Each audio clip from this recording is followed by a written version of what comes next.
it's a blessing for real, for real. It's like, I don't know, I didn't think I could make it this far without them.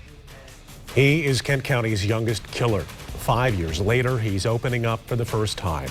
Jamarion Lawhorn's story starts with tragedy, but now it's a story of forgiveness. He was just 12 years old when he became Kent County's youngest killer, randomly stabbing 9-year-old Connor Verkerke on a Kentwood playground.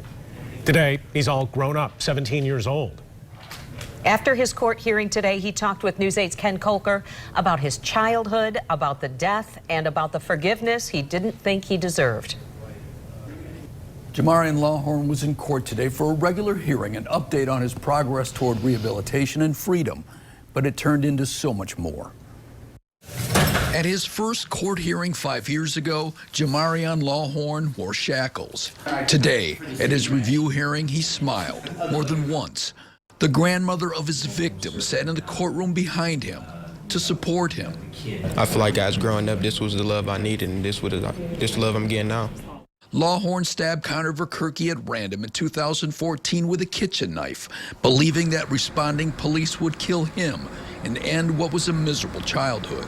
They're gonna come and kill me. Yes, I did it. Because I'm fed up with life and I want to die.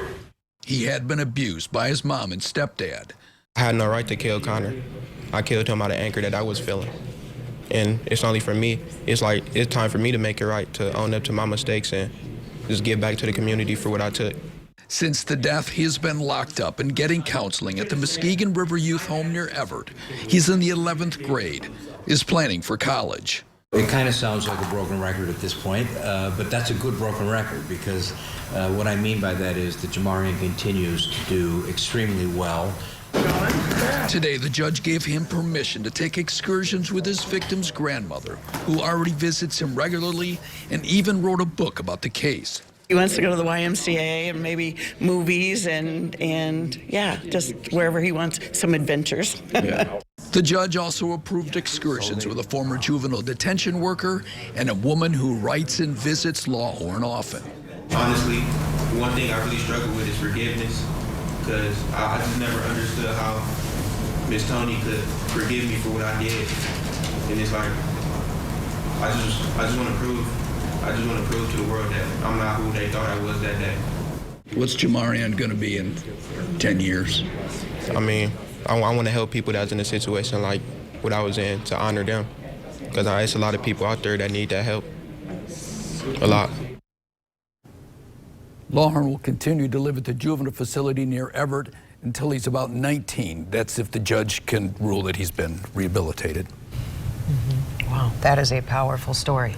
I mean, so much forgiveness involved there, and so many people coming to his aid after that. Yeah, and it started almost immediately. I mean, with Connor's family, with his parents, with his grandmother. I mean, it's something that started right away. Yeah. It's remarkable. It's awful on so many levels, but this is probably the best outcome possible. Yeah. Ken Kolker, thank you. Thanks, Ken.